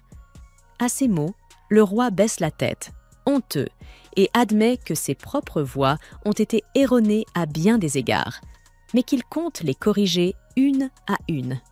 Désormais, dit-il, les gens seront jugés selon leurs compétences et leurs forces, et non plus selon leur rang ou leur naissance. Le prince fixe son père, incrédule, avant de quitter la salle du trône sous prétexte qu'il se sent malade. Pendant ce temps, dans le donjon principal, Loki complote encore avec les autres sur la manière d'affronter le monstre du niveau. Il dit à Alec de n'utiliser que l'épée qu'il lui a donnée, sans recourir à aucune attaque magique. Alec, perplexe, déclare qu'il ne comprend toujours pas le plan. Le monstre est immunisé contre les attaques physiques, alors à quoi bon utiliser une épée contre lui? Krasia comprend soudain que Loki veut tromper le monstre en lui faisant croire qu'Alec est un épéiste et non un mage, afin qu'il ne le considère pas comme une menace. Mais elle ne saisit pas bien l'intérêt, puisque le monstre attaquerait de toute façon tout ce qui se présente devant lui. Loki agite un doigt en signe de dénégation, affirmant qu'il sait pertinemment que ce monstre est intelligent et capable d'anticiper ses mouvements. Plus encore, ce monstre est aussi un maître épéiste. Cette révélation choque Alec, mais l'intrigue également. Il brûle de voir de ses propres yeux une créature pareille. Ils finissent par se mettre d'accord sur ce plan, bien que la salle du boss soit encore loin. Le trajet prendra du temps, mais Loki a une solution. Il propose tout simplement de s'y téléporter. Yora, horrifiée, s'exclame que la magie de téléportation est un secret d'État, réservé uniquement aux plus hauts responsables du pays. Mais Rain, lui, sait bien qu'un voleur comme Loki a sûrement réussi à se la procurer. Loki commence alors à tracer un cercle magique à toute vitesse, tandis qu'Alec discute avec Yora de la meilleure façon de rejeter toute la faute sur Loki si quelque chose tourne mal, ou s'ils se font attraper pour avoir utilisé cette magie interdite. Alec ne sait toujours pas s'il doit faire confiance à Loki ou non. Yora lui répond que Loki n'est certes pas digne de confiance, mais qu'il est sans aucun doute fiable, car 2 ans plus tôt, il avait mené un assaut sur un donjon de haut rang qu'il avait réussi à nettoyer sans subir la moindre perte. Alec, surpris, écoute avec attention tandis que Yora ajoute que le chef de l'équipe de Loki est également réputé pour être quelqu'un de bien, ce qui devrait les rassurer. Ces mots semblent calmer Alec, qui se lève avec un sourire, prêt pour l'affrontement final. Une fois le cercle magique achevé, ils se placent tous dessus. Aussitôt, la zone entière se met à briller d'une lumière violette intense. Yora reste bouche bée en voyant que Loki parvient réellement à lancer un sort de téléportation. Loki les avertit aussitôt de se tenir prêts et sur leur garde, car ils vont être directement projetés dans la salle du boss. Ils tombent au sol sous une pluie fine et aperçoivent aussitôt un immense chevalier noir qui se dresse devant eux, affrontant un groupe de 3 aventuriers. Le mage du groupe ordonne à l'un d'eux de fuir pour chercher du renfort, précisant qu'il leur faut un mage de rang supérieur, ou mieux encore, s'ils veulent espérer sortir de cet endroit vivant. La jeune fille s'enfuit aussitôt, tandis que le petit combattant restant se jette sur le chevalier pour l'attaquer. Son coup est bloqué sans effort, et le mage lance une série de sorts de feu qui ne laissent même pas une éraflure sur l'armure du monstre. L'elfe comprend alors qu'il est totalement dépassé. Avant qu'il n'ait le temps d'élaborer un plan, Rain fonce devant lui à une vitesse fulgurante et plante sa lance vers le monstre. Le chevalier bloque le coup et le repousse brutalement. Rain, exalté, réalise que ce monstre est d'une force exceptionnelle, tandis qu'Alec tente une attaque sournoise par derrière. Mais le chevalier saute et esquive son coup. Le boss charge aussitôt ses nouveaux adversaires, engageant un combat acharné d'échanges d'épées et de coups de lance. Krasia et Loki, de leur côté, évacuent les 2 autres aventuriers vers un endroit sûr, même s'ils sont eux-mêmes interceptés par 2 nouveaux arrivants. Le monstre ne montre aucun signe de faiblesse et poursuit ses attaques incessantes, forçant Alec et Rain à reculer sous la pression. Épuisés, ils peinent à suivre la cadence, jusqu'à ce que Rain tente une nouvelle manœuvre. Il se rue sur le chevalier, son épée dégainée. Comme prévu, le monstre bondit pour esquiver la charge, mais Rain enfonce aussitôt la pointe de sa lance dans sa cape, la clouant au sol. Le chevalier est pris au piège, offrant à Alec une ouverture parfaite. Alec s'élance et, d'un coup net et précis, décapite le monstre. Le corps du chevalier s'effondre lourdement au sol. Mais alors qu'il croit la bataille terminée, l'horreur les saisit. Le chevalier se relève lentement, sans tête, et Alec ne sait toujours pas s'il doit faire confiance à Loki ou non. Yora lui répond que Loki n'est certes pas digne de confiance, mais qu'il est sans aucun doute fiable, car 2 ans plus tôt, il avait mené un assaut sur un donjon de haut rang qu'il avait réussi à nettoyer sans subir la moindre perte. Alec, surpris, écoute avec attention tandis que Yora ajoute que le chef de l'équipe de Loki est également réputé pour être quelqu'un de bien, ce qui devrait les rassurer. Ces mots semblent calmer Alec, qui se lève avec un sourire, prêt pour l'affrontement final. Une fois le cercle magique achevé, ils se placent tous dessus. Aussitôt, la zone entière se met à briller d'une lumière violette intense. Yora reste bouche bée en voyant que Loki parvient réellement à lancer un sort de téléportation. Loki les avertit aussitôt de se tenir prêts et sur leur garde, car ils vont être directement projetés dans la salle du boss. Ils tombent au sol sous une pluie fine et aperçoivent aussitôt un immense chevalier noir qui se dresse devant eux, affrontant un groupe de 3 aventuriers. Le mage du groupe ordonne à l'un d'eux de fuir pour chercher du renfort, précisant qu'il leur faut un mage de rang supérieur, ou mieux encore, s'ils veulent espérer sortir de cet endroit vivant. La jeune fille s'enfuit aussitôt, tandis que le petit combattant restant se jette sur le chevalier pour l'attaquer.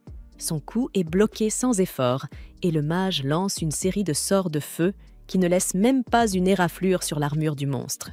L'elfe comprend alors qu'il est totalement dépassé. Avant qu'il n'ait le temps d'élaborer un plan, Rain fonce devant lui à une vitesse fulgurante et plante sa lance vers le monstre. Le chevalier bloque le coup et le repousse brutalement. Rain, exalté, réalise que ce monstre est d'une force exceptionnelle, tandis qu'Alec tente une attaque sournoise par derrière. Mais le chevalier saute et esquive son coup. Le boss charge aussitôt ses nouveaux adversaires, engageant un combat acharné d'échanges d'épées et de coups de lance. Krasia et Loki, de leur côté, évacuent les 2 autres aventuriers vers un endroit sûr, même s'ils sont eux-mêmes interceptés par 2 nouveaux arrivants. Le monstre ne montre aucun signe de faiblesse et poursuit ses attaques incessantes, forçant Alec et Rain à reculer sous la pression. Épuisés, ils peinent à suivre la cadence, jusqu'à ce que Rain tente une nouvelle manœuvre. Il se rue sur le chevalier, son épée dégainée.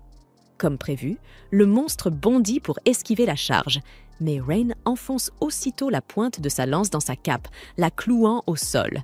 Le chevalier est pris au piège, offrant à Alec une ouverture parfaite. Alec s'élance et, d'un coup net et précis, décapite le monstre. Le corps du chevalier s'effondre lourdement au sol. Mais alors qu'il croit la bataille terminée, l'horreur les saisit. Le chevalier se relève lentement, sans tête, et chancelant mais implacable, il commence à avancer vers Alec et son équipe. Alors qu'Alec se prépare à lancer son attaque finale, Loki remarque qu'il a créé encore plus de formations magiques que lors de son combat contre le dragon. Peinant à canaliser une telle puissance, Alec chancelle, mais se redresse aussitôt pour terminer son sort. Son corps se met à briller d'une énergie éclatante, tandis que d'autres cercles magiques apparaissent autour du chevalier. Enfin, Alec libère la puissante combinaison Thunderbolt, faisant hurler le monstre de douleur. Cependant, le chevalier noir, animé d'une force terrifiante, déchire le sceau qui le retenait, déterminé à s'échapper. Sachant qu'il s'agit de sa dernière chance, Alec tente d'ajouter encore plus d'énergie à son sort, mais son corps finit par céder. Loki réalise alors que c'est déjà incroyable qu'Alec ait utilisé son sort ultime 2 fois, et qu'il est donc normal qu'il ne puisse plus en exploiter toute la puissance. Pendant ce temps, Alec lutte pour maintenir son incantation. C'est alors qu'il se souvient des mots moqueurs de Régulus lorsqu'il l'avait renvoyé. Puis, lui revient à l'esprit l'accueil chaleureux de ses propres compagnons, et, refusant de les décevoir, il lève de nouveau sa baguette. Déterminé à rendre ses amis fiers, Alec avance et invoque un nouveau sort, appelé Vajra, fusionnant toutes ses formations de foudre pour libérer un gigantesque dragon d'éclairs. Sous les yeux stupéfaits de toute l'équipe, Alec prépare sa créature pour anéantir le chevalier noir. Le monstre, libéré du sceau de Yora, se jette alors sur lui.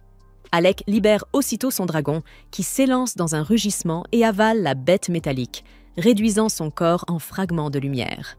Le boss enfin vaincu, Alec s'effondre au sol, épuisé, mais heureux de savoir qu'il peut compter sur ses camarades pour le soutenir. Yora lui rappelle cependant qu'ils sont là avant tout pour s'amuser. Rain, impressionné, affirme que l'ancien Alec est enfin de retour, mais Kraja réplique qu'il peut encore progresser. Ce dernier rit doucement avant de lui demander s'il a gagné leur pari cette fois, celui où celui qui tomberait le premier aurait perdu. Alec, vexé, proteste que Rain est injuste. Voyant qu'il a déjà assez souffert, Rain décide de lui épargner une lourde punition et lui donne une leçon plus douce. Il lui dit de ne plus jamais garder de secret pour lui et de toujours compter sur ses amis pour affronter ses difficultés. En voyant la sincère inquiétude de ses amis, des larmes se mettent à couler sur le visage d'Alec, tandis qu'il plaisante au sujet de la punition légère que Rain lui a infligée. Rain, amusé, se demande s'il désire vraiment souffrir davantage, mais finit par décider de ne pas tenter le diable. Rempli de gratitude pour avoir d'aussi merveilleux compagnons, Alec sourit lorsque Ruel et Marbel s'approchent. Ruel le remercie d'avoir sauvé toute son équipe, se présentant comme le chef du groupe. Soudain, Marbel surgit de nulle part et dépose un baiser sur la joue d'Alec. Yora, piqué de jalousie, fronce les sourcils, tandis que Marbel remercie Alec pour son aide et l'invite à explorer des donjons avec son équipe.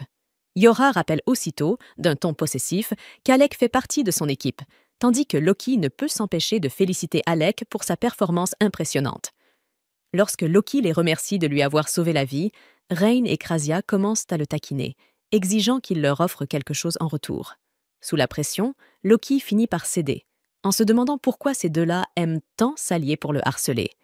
Pensant qu'ils attendent de lui une faveur, il se tourne vers eux et devine qu'ils veulent une lettre de recommandation. Intrigué, Alec demande à quoi servirait cette lettre. Ruel lui explique alors que pour être promu au rang S, une équipe doit obtenir à la fois une lettre de recommandation et l'approbation du maître de guilde. Il rassure Alec en lui disant qu'il se chargera personnellement d'écrire cette lettre, ce que Reign approuve aussitôt, ajoutant que c'est bien mieux de laisser Ruel s'en occuper que Loki. Se sentant attaqué de toutes parts, Loki demande si tout le monde le déteste vraiment à ce point, et tous hochent la tête en riant bruyamment, le laissant dépité. Une fois la discussion terminée, Alec s'éloigne pour récupérer le cœur du monstre là où il a vaincu le chevalier. Avec le noyau en main, l'équipe de Ruel prend congé et quitte le donjon, saluant le groupe d'Alec et félicitant leurs camarades pour leur incroyable prestation. Les sourires se multiplient et tous célèbrent ensemble la réussite de leur mission. Un peu plus tard, le groupe retourne à la guilde. Alec reçoit sa récompense de la part de l'employé qui le félicite chaleureusement avant de le laisser partir. Alors qu'il s'apprête à sortir, Alec tombe sur le maître de guilde qui lui annonce qu'il a reçu un visiteur venu de Galdana. Curieux, Alec va à sa rencontre et découvre qu'il s'agit de Vaughan. Ce dernier le fixe froidement et lui demande « Vouliez-vous donc que le prince meure ?» Cependant, Alec lui rappelle que ce petit prince gâté ne l'écouterait de toute façon pas, ce qui fait taire Vaughan.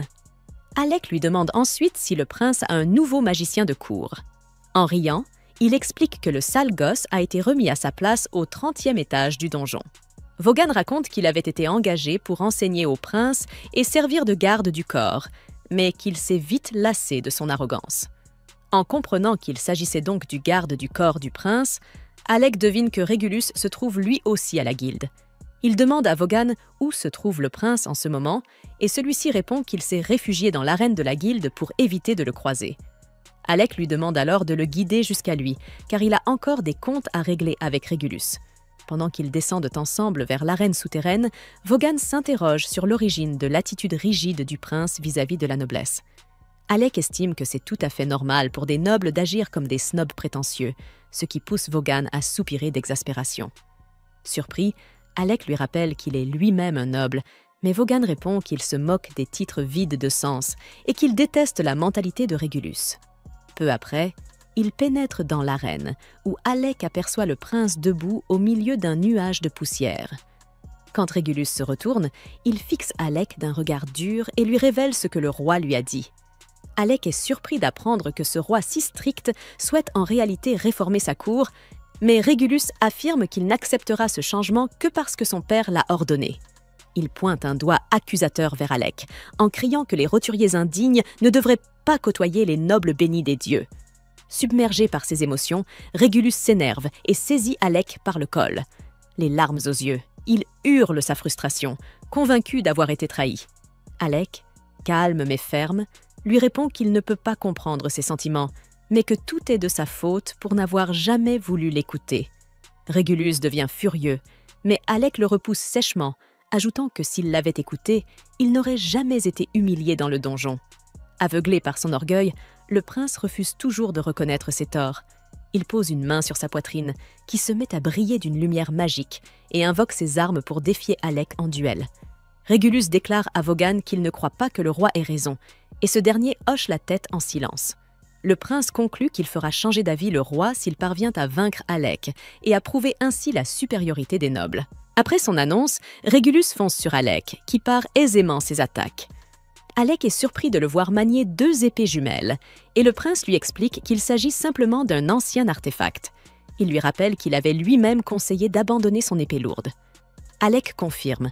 Il lui avait dit de passer à des épées plus petites, plus faciles à manier pour un corps encore jeune.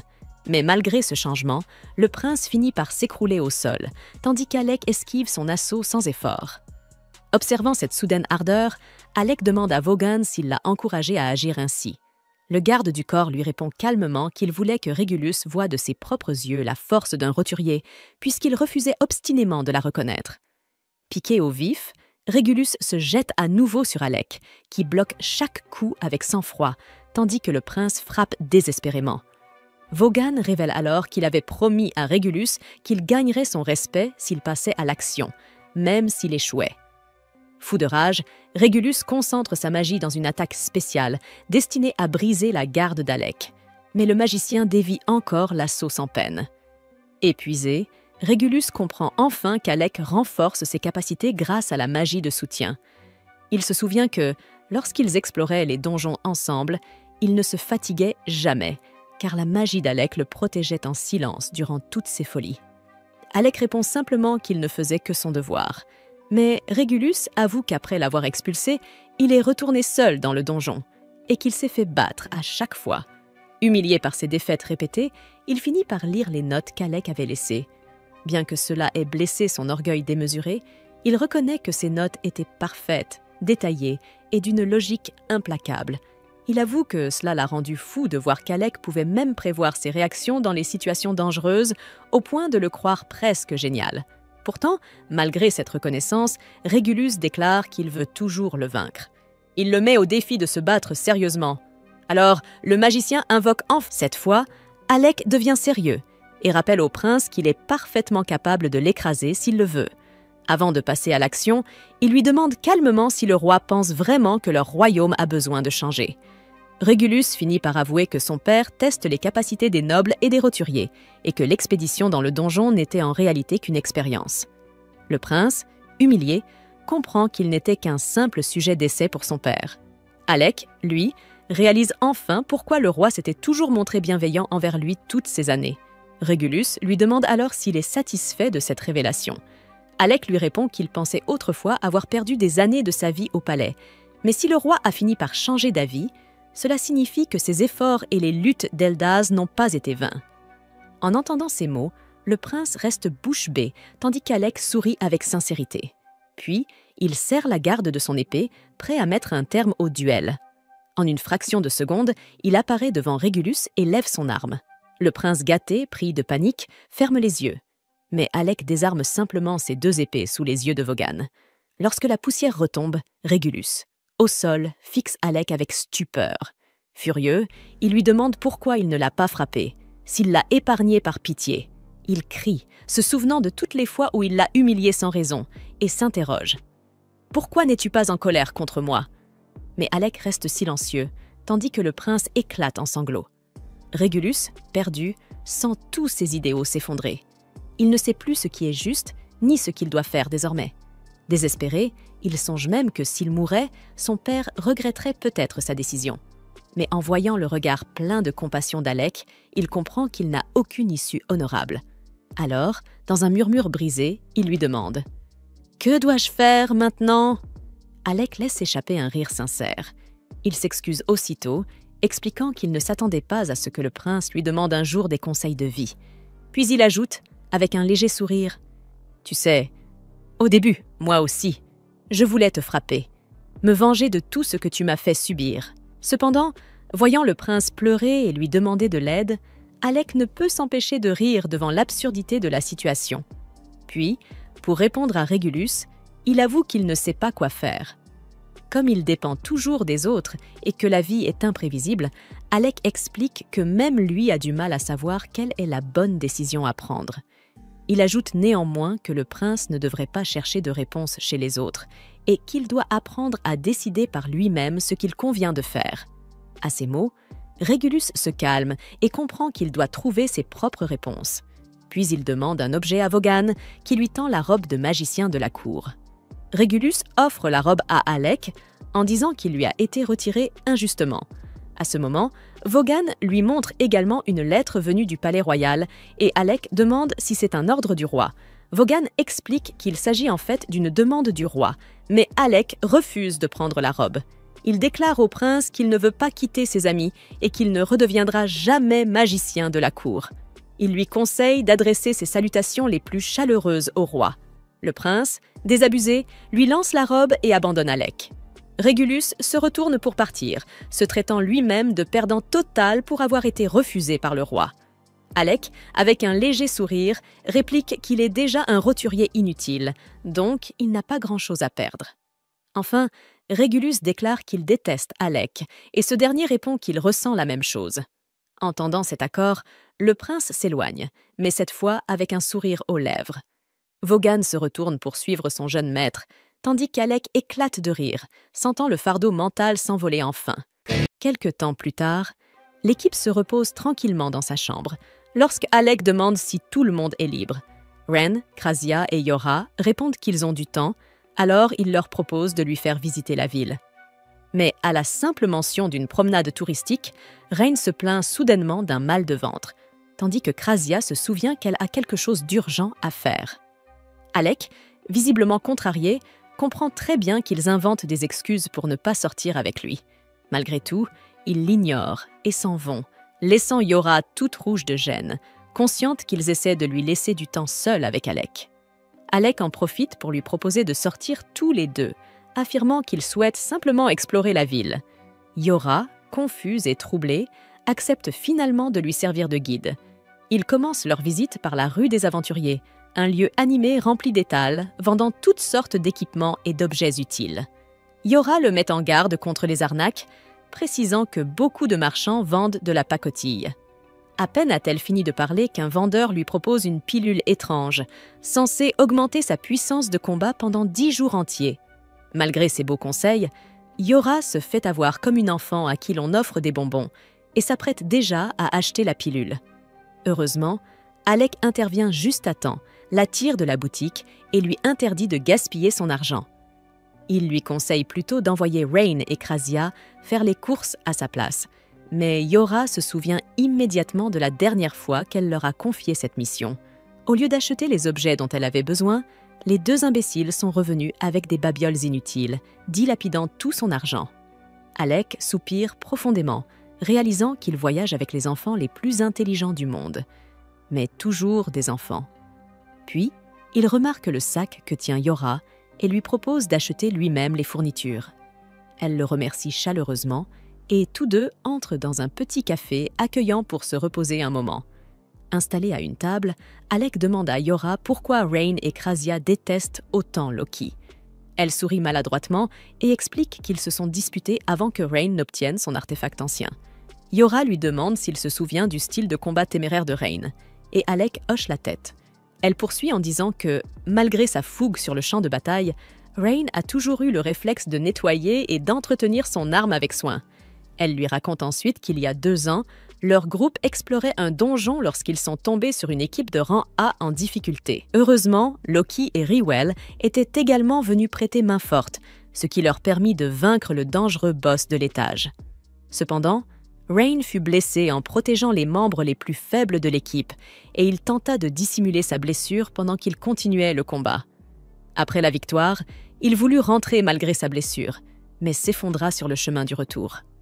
Loki et Rywell le portèrent tant bien que mal, et pendant que Loki tenait la lance de Rain, il crut qu'elle s'était brisée pendant la bataille. Pensant qu'elle était inutilisable, Loki la jeta sans hésiter, ce qui mit Rain hors de lui lorsqu'il reprit connaissance.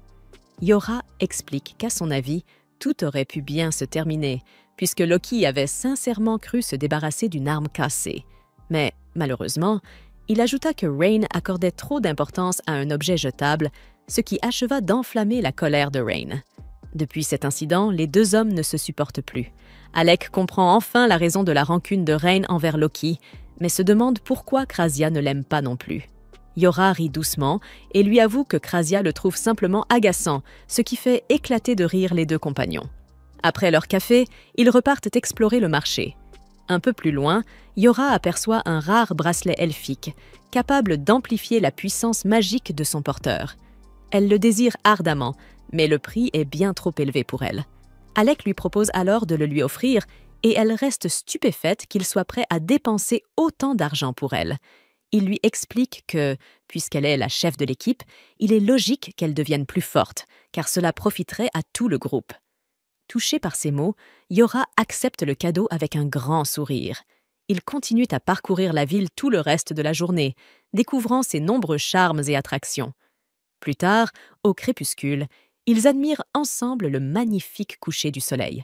Yora lui demande si Alec aime la ville de Fizzle, et il hoche la tête, trouvant qu'elle est bien plus animée que Galdana. À l'évocation de la cité impériale, Yora devient soudain sérieuse et lui demande s'il peut répondre encore une fois à sa question. Alec, surpris, ne comprend pas.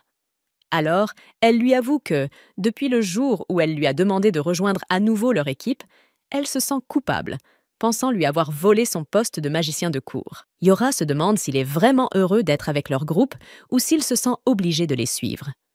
Alec lui répond que, même s'il a laissé des affaires inachevées à Galdana, ses objectifs ont changé. Désormais, il veut aider son équipe à devenir la plus forte du monde. En entendant cela, Yora a les larmes aux yeux et lui dit qu'elle ne le laissera plus jamais partir. Alec sourit, mais elle le taquine, lui promettant d'envoyer Rain à ses trousses s'il ose désobéir. Tous deux éclatent de rire, retrouvant leur bonne humeur. Yora se sent heureuse qu'Alec ait partagé ses véritables sentiments avec elle. Cependant, le jeune homme devient soudain sérieux et lui dit qu'il veut, à son tour, entendre ses véritables émotions. Yora reste figée, persuadée qu'il est en train de lui faire une déclaration d'amour. Mais Alec brise le malentendu en expliquant que Rain l'avait forcé à parler de ses inquiétudes à l'équipe et que c'est pour cela qu'il s'était confié à elle. Réalisation soudaine, elle vient de se faire avoir. Yora devient rouge écarlate, complètement embarrassée, tandis qu'Alec ne comprend pas pourquoi elle réagit ainsi. Le lendemain matin, Alec dort paisiblement dans son lit quand Rain lui arrache brusquement la couverture. Voyant un livre posé à côté de lui, Rain soupçonne qu'il est veillé toute la nuit à lire, et Alec acquiesce tranquillement, affirmant qu'il faut rester à jour. Rain lui ordonne de corriger son rythme de sommeil, puis lui lance ses vêtements au visage, lui disant de se préparer pour la journée. Une fois prêt, Alec lui demande s'ils font leur entraînement habituel, et Rain accepte avec enthousiasme. Les deux garçons sortent pour s'affronter à l'épée. En les observant, Yora soupire, se demandant pourquoi ils ne prennent jamais le temps de se reposer. Elle les met en garde de ne pas trop forcer, mais ils l'ignorent complètement et continuent à se battre à fond. Alec explique qu'il a perdu 4 années d'expérience au combat et qu'il doit rattraper l'écart avec ses camarades. Soudain, Rain désarme Alec et lève sa propre lame pour porter le coup final. Alec réagit à temps pour contrer l'attaque, mais son épée se brise sous l'impact. Rain admet à contre-cœur que, même si Alec manque encore d'expérience, ses réflexes sont incroyablement rapides. Alec lui fait remarquer à son tour que Rain avait réussi à bloquer toutes ses attaques. Quand Alec affirme qu'il avait prévu de le battre durant leur duel, Rain éclate de rire et lui dit qu'il n'a aucune chance de le vaincre. Il dégaine alors sa lance et défie Alec d'utiliser son épée artefact pour un vrai combat. Heureusement, Yora intervient à temps, mettant fin à ce duel idiot avant qu'il ne se blesse sérieusement. Soudain, Loki apparaît, se moquant de l'équipe pour s'entraîner aussi durement, puis leur propose ses conseils d'experts. Évidemment, personne ne lui prête attention, et le groupe préfère partir explorer le donjon. Loki affiche un sourire narquois et leur dit qu'il devrait mieux le traiter, puisqu'il vient de leur obtenir la promotion au rang S. Cette révélation choque tout le monde, et Yora se précipite pour récupérer le certificat. Mais Loki le garde hors de sa portée, annonçant qu'il ne le lui donnera que si Rain s'excuse auprès de lui. Alors qu'il ricane du désarroi de Rain, Krista lui assène une tape sur la tête pour son comportement puéril, avant de remettre la lettre elle-même à Yora. Rywell, de son côté, félicite Lasting Period pour avoir atteint le prestigieux rang S. En recevant la lettre, Yora saute de joie, sentant qu'elle vient de faire un pas de plus vers son rêve. Krista rappelle ensuite à Alec qu'en atteignant le rang S, il est désormais qualifié pour explorer le légendaire donjon d'Arcana. Intrigué, Alec demande ce qui rend ce lieu si spécial, et Rywell lui explique que le donjon d'Arcana est encore plus difficile que le niveau 64 qu'ils avaient affronté la dernière fois. Surpris, Alec écoute attentivement, pendant que Rewell lui propose de lui donner quelques conseils pour survivre dans ce nouveau défi. Krista ajoute qu'ils restent redevables à son équipe pour leur avoir sauvé la vie et qu'ils sont donc prêts à l'aider à tout moment. Mais soudain, Loki s'incruste à nouveau dans la conversation, tentant de flirter avec Yora et Krasia, au grand désarroi. Cependant, ils font tous semblant de croire que Loki vient de leur offrir un festin pour fêter leur promotion, et les garçons s'enthousiasment à l'idée de manger à volonté. Pris de panique, Loki tente maladroitement de prétexter une réunion urgente d'équipe pour annuler le plan. Mais Krista le démasque immédiatement, annonçant à tout le monde qu'aucune réunion n'est prévue. Résultat, Loki est littéralement traîné de force pour payer le repas de tout le groupe. Un peu plus tard, il s'installe dans un restaurant et Rewell lève son verre pour lancer les festivités. Alec, encore un peu sous le choc, a du mal à croire qu'il fait désormais partie d'une équipe classée S-Rain, remarquant qu'il marmonne dans son coin, se demande s'il ne pense pas ne pas mériter cette promotion. Agacé, Rain lui ordonne d'arrêter de se comporter comme un imposteur, mais Alec le rassure aussitôt. Il ne se sent pas indigne de sa place. Alors Rain pousse un cri de défi, déclarant que cette promotion n'est que le début de leur route vers le titre de plus puissants aventuriers du monde. Il prévient Alec qu'il le corrigera personnellement s'il commence à agir comme un poids mort. Sa déclaration passionnée enflamme tout le groupe et l'ambiance devient électrique. Ils commandent encore plus de plats, tandis que Loki hurle de désespoir en voyant son compte bancaire virer au rouge. Plus tard dans la soirée, Yora commence à ressentir la fatigue des festivités. Krasia, observant la scène, se dit que c'est grâce à Alec si elle est aussi joyeuse ces derniers temps. Soudain, la réceptionniste de la guilde arrive en courant, expliquant à Krasia qu'un patient a besoin de soins urgents. Krasia la suit sans hésiter et soigne le blessé, pendant que la réceptionniste la remercie chaleureusement pour son aide. En remarquant de nombreux autres aventuriers blessés dans la pièce, Krasia se demande ce qui a bien pu se passer. La réceptionniste lui explique que ces derniers temps, un groupe criminel nommé la Guilde de l'Ombre s'attaque aux aventuriers. À ce moment-là, les Viols entrent dans la salle, accompagnés d'un autre groupe de blessés, et présentent à Krasia une jeune fille nommée Olivia, venue de Nameless. Il la confie à Krasia avant de repartir gérer les autres blessés. Krasia s'occupe d'Olivia, examinant avec soin ses nombreuses plaies et cicatrices. En voyant l'ampleur des blessures, elle devine qu'Olivia a été attaquée par des combattants armés d'épées. Alors que Krasia songe à laisser la jeune fille se reposer, celle-ci ouvre soudainement les yeux et demande où elle se trouve. Krasia lui répond calmement qu'elle est à la guilde et que le maître de la guilde l'a amenée ici pour la soigner. Curieuse, Krasia lui demande ce qui s'est passé dans le donjon, mais Olivia se fâche en se souvenant d'un traître. Intriguée, Krasia lui demande de qui elle parle, mais Olivia se lève brusquement, déterminée à retrouver celui qui l'a trahie. Krasia la retient, lui ordonnant de rester allongée, car son corps n'est pas en état de bouger. Mais Olivia insiste, affirmant qu'avec quelques soins rapides, elle peut encore se battre. Krasia, inflexible, refuse catégoriquement. Elle lui dit que si elle continue à forcer sur son corps dans cet état, elle risque de le détruire pour de bon. Olivia, en colère, crie qu'elle ne peut pas comprendre sa situation, mais son épuisement l'emporte, et elle retombe lourdement sur le lit avant de sombrer dans l'inconscience. Krasia essuie doucement ses blessures avec un linge humide, observant les nombreuses cicatrices qui marquent son corps. Elle réalise qu'Olivia porte aussi des traces anciennes, vestiges de nombreux combats passés. Comme Olivia fait partie des meilleurs épéistes du royaume, Krasia se demande qui a bien pu la mettre dans un tel état. Finalement, elle lui lance un sort de guérison pour accélérer sa récupération. Épuisée par l'effort, Krasia finit par s'endormir à son tour, assise près du lit, veillant sur Olivia jusqu'au matin. Pendant ce temps, Alec lit un livre sur le donjon d'Arcana, faisant quelques recherches approfondies. Soudain, un jeune garçon assis en face de lui l'interrompt. Alec, surpris, se demande comment le garçon connaît son nom, mais ce dernier lui répond simplement qu'il devrait d'abord aller manger une glace. Un peu déconcerté, Alec l'accompagne jusqu'à un glacier, où le petit garçon dévore la réserve entière sans la moindre gêne. Amusé mais curieux, Alec lui rappelle qu'il n'a pas encore dit son nom. Le garçon se présente alors. Il s'appelle Léorg, membre de l'équipe de rang S, Nameless. Léorg explique qu'il voulait parler d'Alec, car il se demandait à quel point celui-ci s'était renforcé. Alec lui demande ce qu'il pense de lui, et Léorg répond avec un grand sourire qu'il est le remplaçant parfait. Un peu confus, Alec ne comprend pas ce qu'il veut dire, mais le garçon, plein d'entrain, l'invite à rejoindre son équipe pour leur prochaine expédition. Le lendemain, Krasia entra dans la chambre d'Olivia pour soigner ses blessures, mais elle la trouva en train de brandir son épée sur son lit comme une folle. Elle demanda à Lévial pourquoi il ne l'avait pas arrêtée, et celui-ci répondit que cette tête brûlée ne l'écoutait jamais. Il était également frustré qu'Olivia refuse toujours de parler de la Guilde de l'Ombre, alors Krasia tenta de l'apaiser. Lorsque Olivia finit enfin par s'arrêter, Lévial lui demanda de lui donner des informations sur la Guilde de l'Ombre. Elle refusa encore, avant de se plaindre à Krasia qu'elle ne pouvait toujours pas utiliser ses jambes. Pendant ce temps, Lévial s'énerva face au manque de respect constant d'Olivia, mais Krasia le mit littéralement à la porte afin de pouvoir changer ses bandages.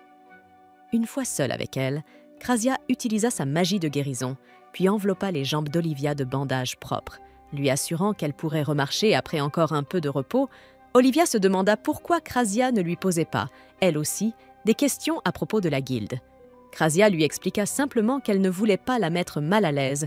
Olivia la félicita pour son intégrité. Alors que Krasia acceptait humblement ce compliment, Olivia s'excusa soudainement, regrettant de l'avoir traité trop durement plus tôt. Sans prévenir, Krasia posa sa main sur le front d'Olivia et y déposa un baiser, la laissant complètement embarrassée. Krasia expliqua qu'elle essayait seulement une autre forme de guérison pour réduire son stress, ce qui surprit Olivia. Ce geste réconfortant lui rappela son enfance, quand sa mère lui embrassait le front pour la calmer lorsqu'elle pleurait. Se perdant dans le souvenir, Olivia appela sa mère, ce qui surprit Krasia. Puis elle annonça qu'elle avait soif, alors Krasia lui servit du thé. Peu après, Olivia se rappela soudain qu'elle avait aussi faim, alors Krasia sortit pour lui chercher de quoi manger. Pendant ce temps, Alec informa Jorah et Rain que Liorg souhaitait s'associer avec eux. Rain expliqua à Alec qu'il s'était laissé tromper par l'apparence innocente de Liorg, car il était en réalité bien plus âgé qu'il n'en avait l'air. Alec, confus, écouta alors Jorah lui révéler que Liorg était un elfe, capable de vivre extrêmement longtemps. Ensuite, Rain demanda à Alec des détails supplémentaires sur le labyrinthe. Il se rappela alors que l'équipe de Léorg comptait se rendre jusqu'au niveau 72, l'avant-dernier étage du labyrinthe. Léorg souhaitait en réalité vaincre rapidement le boss de cet étage pour se concentrer sur le dernier niveau, où il avait besoin de l'aide d'Alec. En guise de récompense, il proposa même de laisser le cœur du donjon à l'équipe d'Alec. Léorg expliqua que son propre groupe était beaucoup trop occupé à préparer sa vengeance contre la Guilde de l'Ombre, d'où la nécessité de recourir à Alec. Après ces explications, Léorg remit à Alec le cœur du 72e étage comme acompte, puis s'en alla, cependant. Rain trouva cette récompense beaucoup trop généreuse pour être honnête, concluant que Léorg cherchait probablement à les piéger. Jorah, de son côté, doutait qu'un chef de groupe aussi prestigieux puisse les duper. Mais Rain décida de vérifier cela auprès d'Olivia. Puisqu'elle en faisait elle aussi partie, Jorah lui rappela qu'Olivia était blessée. Mais Rain était convaincue qu'elle devait déjà être rétablie grâce aux soins de Krasia.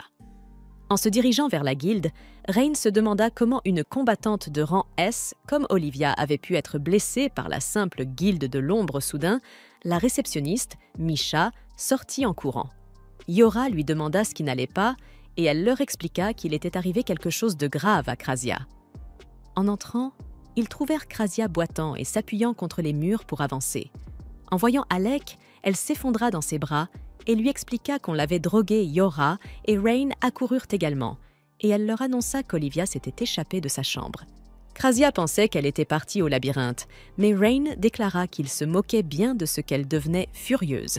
Krasia lui rappela qu'Olivia n'était toujours pas remise de ses blessures, et que la Guilde de l'Ombre se trouvait encore dans le donjon Reine, affirma malgré tout qu'une guerrière de rang S ne pouvait pas être blessée par une guilde aussi faible, lui demandant de se calmer. Cependant, Krasia se souvint des paroles d'Olivia au sujet d'un traître. Elle pensa alors que la guilde cachait peut-être quelqu'un de dangereux, capable de la blesser, et se sentit coupable qu'Olivia soit en danger à cause du fait qu'elle lui ait soigné la jambe. Krasia quitta la guilde en déclarant qu'elle irait l'aider seule. Mais à peine franchit-elle les portes qu'elle trouva Alec et Jorah qui l'attendaient dehors. Ils lui dirent que, quoi qu'il arrive, ils ne laisseraient jamais leur amie affronter ses problèmes toute seule. Surprise et touchée, Krasia resta un moment silencieuse. Rain sortit à son tour et ajouta d'un ton discret qu'il n'était pas contre l'idée de partir à la recherche d'Olivia lui aussi. Krasia ne manqua pas de le taquiner à propos de son indifférence précédente, ce qui le mit immédiatement en colère. Il lui ordonna de se taire. Finalement, ils prirent tous ensemble la route du labyrinthe. En arrivant sur place, Yora avertit Alec que le labyrinthe était rempli de pièges de téléportation. Soudain, Marbel surgit de nulle part, lui attrapa le bras et le prévint qu'il risquait de s'y perdre. Évidemment, Yora se vexa aussitôt, ce qui poussa Marbel à dire qu'elle plaisantait. Elle expliqua qu'elle était venue, elle aussi, pour sauver Olivia après avoir appris qu'elle s'était échappée, mais qu'elle était arrivée trop tard. Elle révéla également que Léorgue lui avait demandé d'explorer le labyrinthe avec eux. Rain comprit alors qu'elle servait de remplaçante à Olivia Marbel, acquiesça fièrement, rappelant qu'elle était elle aussi une épéiste de rang S. Puis elle recommença à flirter ouvertement avec Alec, ce qui poussa Yora à la repousser aussitôt. Yora affirma que leur équipe n'avait besoin de l'aide de personne, puisqu'ils avaient déjà une excellente synergie ensemble. Elle ajouta que Nameless n'était qu'un groupe formé de membres rassemblés au hasard, et qu'une telle équipe ne pouvait pas durer longtemps. Alec ne comprit pas, alors Rain lui expliqua que Nameless n'était une équipe que de nom. Les membres ne se souciaient pas réellement les uns des autres. Ils ne se réunissaient que pour explorer les donjons et vivaient séparément le reste du temps. Marbel confirma, ajoutant qu'Olivia correspondait parfaitement à cette description froide d'un membre de Nameless. Cependant, elle précisa qu'en réalité, Olivia était une fille douce. Elle se rappela qu'un jour, pendant son entraînement, elle avait demandé à Olivia si elle voulait devenir son amie. Mais Olivia avait simplement répondu qu'elle n'aimait. Marbel se souvint alors qu'elle avait proposé à Olivia de former un duo pour explorer un donjon. Contre toute attente, Olivia s'était effectivement présentée dès le lendemain pour partir en exploration avec elle. Tandis qu'Alec et Yora ressentaient de la peine pour Olivia, Marbel leur demanda de l'emmener avec eux une nouvelle fois. Mais Yora refusa encore, lui demandant plutôt d'aller prévenir le maître de la guilde qu'il s'enfonçait dans le labyrinthe Marbel, finit par accepter, mais ajouta que, selon elle, Olivia souffrait énormément à cet instant. Après leur avoir demandé de l'aider, elle quitta le donjon, tandis que Rain remit à Alec une arme secrète, il lui recommanda de ne surtout pas la casser. Une fois dans le donjon, Praja commença à installer un cercle de téléportation, ce qui rendit Rain impatient. Yora lui demanda de la laisser terminer, expliquant que ces sérales leur permettraient de revenir à l'entrée s'ils venaient à se perdre. Soudain, Rain se mit à taquiner Krasia sur son calme, lui rappelant qu'elle pleurait encore à la guilde tout à l'heure furieuse. Elle lui donna un coup de pied en plein visage, le projetant à plusieurs mètres. Rain atterrit lourdement au sol, sur un piège de téléportation. Alec tenta de l'attraper, mais posa lui aussi le pied sur un piège. En une seconde, les deux garçons furent téléportés ailleurs dans le labyrinthe. Quand Alec rouvrit les yeux, il se retrouva encerclé par une myriade de monstres. Il réagit immédiatement, les foudroyant les uns après les autres. Mais de nouvelles créatures continuaient d'apparaître subitement. Krasia surgit et abattit un monstre, expliquant que leur arme secrète leur était d'une aide précieuse. Alec observa l'anneau de Möbius, et Krasia lui expliqua qu'il empêchait ses porteurs de s'éloigner trop l'un de l'autre. Rassuré de savoir qu'ils ne pouvaient pas être séparés d'elle, Alec s'inquiéta pourtant pour Yora. Krasia le taquina aussitôt, lui demandant pourquoi il semblait si préoccupé par Yora, et s'il n'aurait pas préféré explorer le donjon avec elle. Alec devint rouge comme une tomate, ce qui la fit finalement cesser ses moqueries. Elle lui dit que Yora irait très bien, surtout avec Rain à ses côtés. Ils repartirent alors plus loin dans le donjon, et Krasia se mit à se plaindre qu'Alec l'avait envoyé dans la salle. En chemin, Alec et Krasia tombèrent sur une nouvelle horde de monstres, mais Krasia l'aida à les éliminer sans difficulté. Alec la félicita pour sa maîtrise de l'épée, malgré le fait qu'elle soit avant tout une archère. Elle lui expliqua qu'elle ne voulait tout simplement pas qu'Ornus la considère comme un poids. Après avoir vaincu le groupe de monstres, ils reprirent leur marche. Krasia rappela à Alec à quel point il manie bien son arme.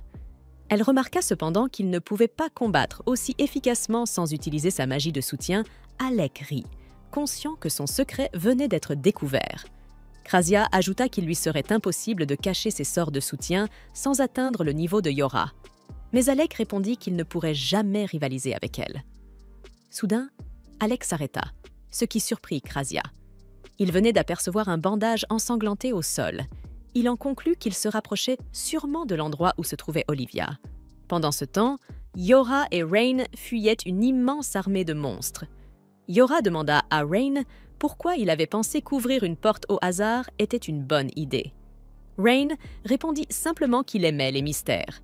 Pour gagner un avantage, Yora fit surgir une gigantesque plateforme de terre, leur donnant la hauteur nécessaire. Profitant de l'ouverture, Rain se jeta droit vers le plus grand monstre. Yora nota qu'il dépensait trop d'énergie, alors elle utilisa sa magie de soutien pour augmenter son endurance. Boostée, Rain perça l'armée de monstres et décapita leur chef d'un seul coup. La mort du boss fit paniquer le reste des créatures qui s'enfuirent aussitôt. Yora félicita Rain pour sa performance impressionnante, mais il lui répondit qu'elle devrait plutôt féliciter Alec. Selon lui, Alec avait besoin d'encouragement pour renforcer sa confiance. Même si Marbel lui en donnait probablement tout juste assez, ils tombèrent alors sur un monstre féroce, entièrement tailladé d'un seul coup. Yora réalisa qu'il s'agissait du cadavre du boss de l'étage, anéanti d'un geste. Elle se demanda qui pouvait vaincre un tel ennemi aussi facilement. Rain, lui, afficha un grand sourire. Il était certain que c'était l'œuvre du maître épéiste, Melia. Dans une autre zone du donjon, un membre du Shadow Guild nommé Gloria félicitait Melia pour sa puissance. Cependant, selon lui, abattre le boss d'un étage n'était rien comparé à l'exploit d'avoir vaincu Olivia. Melia expliqua qu'il connaissait Olivia, ce qui lui permettait de prévoir facilement chacun de ses mouvements. Gloria hocha la tête, comprenant enfin pourquoi Olivia avait été si bouleversée en revoyant Melia. Puis, il lui demanda pourquoi il l'avait trahie alors qu'il la connaissait si bien. Melia répondit simplement qu'il avait ses propres raisons. Il ajouta que ses intérêts rejoignaient ceux des hauts gradés de la Guilde de l'Ombre, mais qu'il poursuivait aussi un objectif personnel intrigué. Gloria l'écouta tandis que Melia avouait qu'il s'ennuyait, qu'être aussi fort devenait monotone. En rejoignant la Guilde de l'Ombre, il espérait vivre quelque chose capable de repousser encore ses limites. Gloria trouva ce désir de puissance un peu étrange, mais il laissa passer. À ce moment-là, plusieurs subordonnés rapportèrent qu'un autre groupe explorait le donjon Gloria, se demanda s'ils appartenaient à Nameless, mais ces hommes ne purent le confirmer. Melia espéra alors que la personne qu'il cherchait se trouvait parmi eux. Curieux de cette mystérieuse cible, Gloria ordonna simplement d'éliminer rapidement ce groupe. Excitée, Melia avala une étrange pilule et se prépara à partir. Pendant ce temps, Krasia et Alec finirent par retrouver Olivia, assise dans un coin. Surprise de les voir, elle demanda à Krasia de la soigner de nouveau, mais cette dernière refusa, sachant qu'Olivia s'enfuirait aussitôt. Olivia se tourna alors vers Alec, mais il lui expliqua qu'il ne possédait aucune magie de soin. Il précisa qu'en réalité, Krasia ne souhaitait que son bien, ce qui l'avait poussée à courir jusqu'au donjon pour la sauver. Mais Olivia ne voulait pas que Krasia soit blessée à cause d'elle, et se releva pour partir. En s'éloignant, elle s'excusa auprès de Krasia de l'avoir droguée et de ne pas pouvoir lui rendre l'appareil. Soudain, Krasia fit volte-face, affirmant que tous les épéistes étaient pareils. Elle demanda à Alec d'arrêter Olivia, déclarant qu'elle ne partirait pas sans comprendre pourquoi elle revenait constamment dans le donjon. Olivia finit par avouer qu'elle était là pour régler une rancune personnelle, sans lien avec la Guilde de l'Ombre. Alec lui rappela alors que Marbel s'inquiétait aussi pour elle, mais Olivia resta inflexible. Elle révéla qu'elle venait dans le donjon pour retrouver son maître, l'homme qui avait tué sa mère. Sous le choc, Alec et Krasia restèrent sans voix tandis qu'Olivia s'avançait vers un cercle de téléportation, les avertissant de ne pas se mettre en travers de son chemin. Krasia se lança à sa poursuite et tous trois furent téléportés ensemble dans un étage rempli d'immenses créatures féroces.